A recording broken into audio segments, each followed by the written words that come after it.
Now to the UK and the growing agony there over energy prices. Millions of people in Britain are braced for energy bills to shoot up. Mary is a working mum of 4 from Stirlingshire. She says almost every penny she earns is spent on trying to keep her house warm. The line of need appeared an hour before the food bank even opened. The pressures facing this neighbourhood in East London are felt across the country. Britain's next Prime Minister faces a long list of challenges, but perhaps the most pressing is how to tackle the cost of living crisis so people stay fed and warm. UK energy prices are soaring, and propagandists want to sell you a false reason why, as the British public finds itself being gaslit by a billionaire-owned press determined to protect fossil fuel profits at the expense of your monthly bank balance. The narrative currently being peddled in the darker corners of the media and by certain desperate elements of the political establishment is that our energy security would be enhanced and our bills would fall if we simply abandoned net zero policies, ditched renewables, and reinvested in North Sea gas. It is a seductive, simple story for a country feeling the pinch, but it has one major flaw. These claims are not just a little bit wrong, they are the exact opposite of the truth. We are witnessing a masterclass in strategic dishonesty, where the very transition that offers us a way out of international price volatility is being blamed for the crisis caused by our continued dependence on fossil fuels. It is a spectacular inversion of reality that treats the British taxpayer like a fool, while lining the pockets of those who own the resources that are making us poor. Welcome to British Energy, your home for the high-standard forensic analysis that cuts through the corporate propaganda to reveal the raw mechanics of the UK's power sector.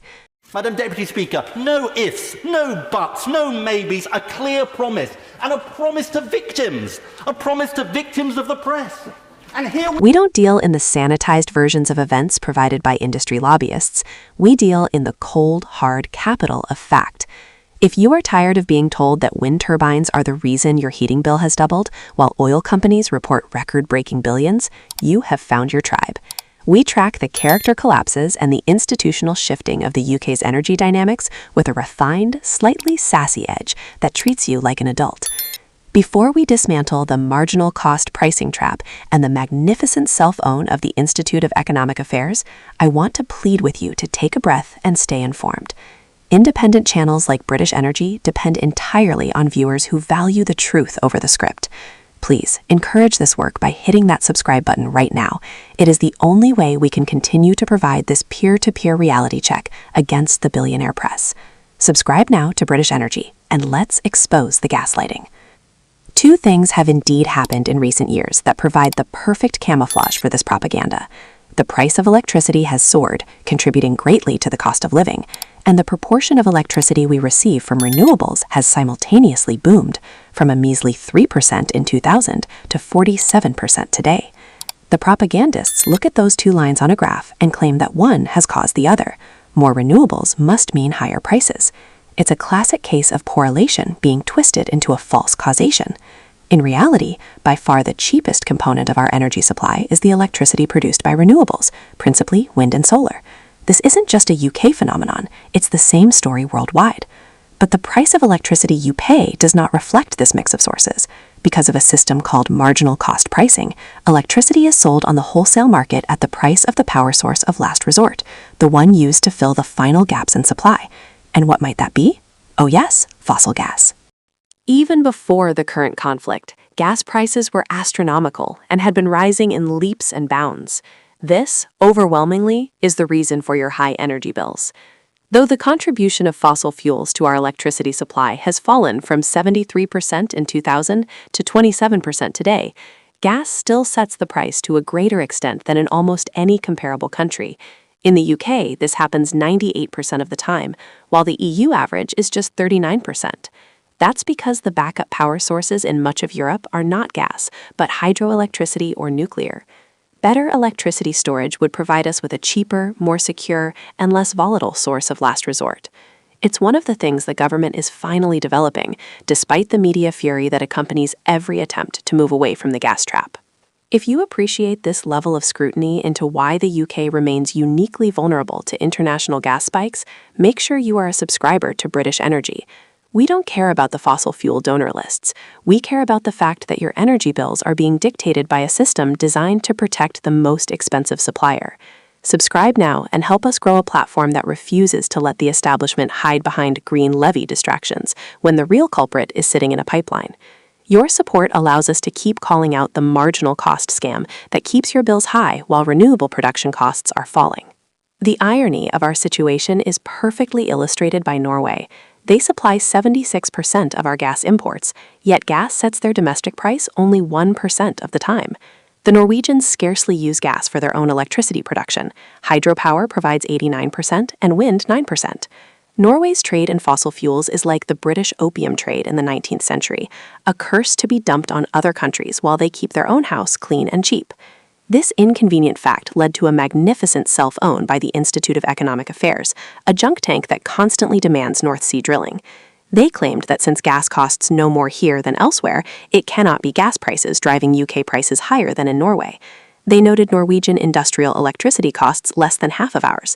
They are so close to the point they're practically tripping over it. Norway is cheaper precisely because it scarcely uses gas. A quick search would save them the embarrassment. But then again, their job isn't to inform, it's to lobby.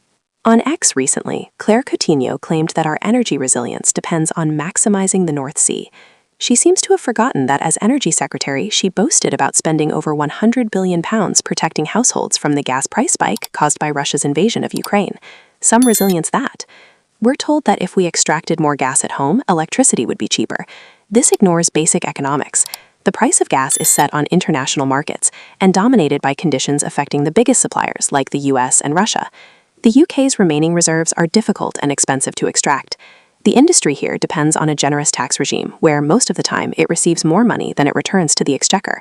Even so, these companies don't offer special rates to UK customers.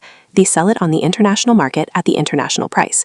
Extracting every last cubic meter from the North Sea would not shift your bill by 1 penny.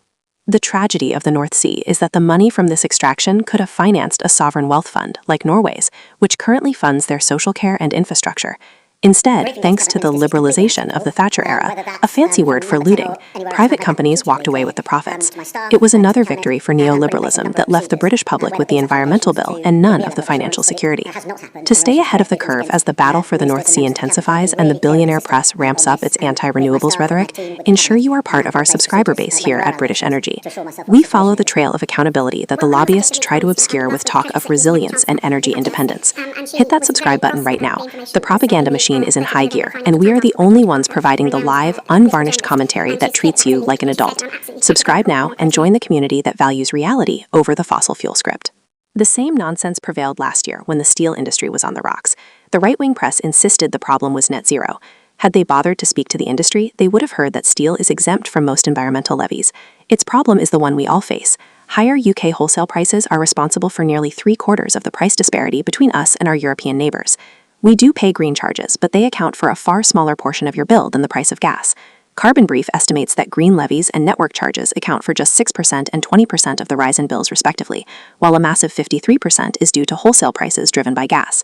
These charges enable investment in a carbon-free grid that will result in much lower future bills. It seems the people who obsess about money can't spot the difference between current spending and capital investment. What explains this epidemic of idiocy? It's simple class interest. The owners of newspapers and the politicians they support want a world where resources are controlled and prices are harvested by those who own them. You can do this with fossil fuels because their reserves are concentrated. You cannot do it with renewables because sunshine and wind are everywhere. Renewables are highly competitive and, for this reason, low profit for the elite. Fossil fuels are uncompetitive and high profit. Media proprietors gain exceedingly by investing in them. When it is hard to tell the difference between a fossil fuel lobbyist and a billionaire press owner, it's because there isn't one. This has been British Energy. We will be watching the next round of North Sea licensing and the inevitable media fury over storage investment with an extremely close eye. Make sure you are subscribed and your notifications are switched on. Our next video will examine why the UK is lagging behind in the battery storage revolution and who is profiting from the delay. Stay sharp, stay skeptical, and keep coming back for the analysis that gives you the truth, even when the billionaires are trying to hide it.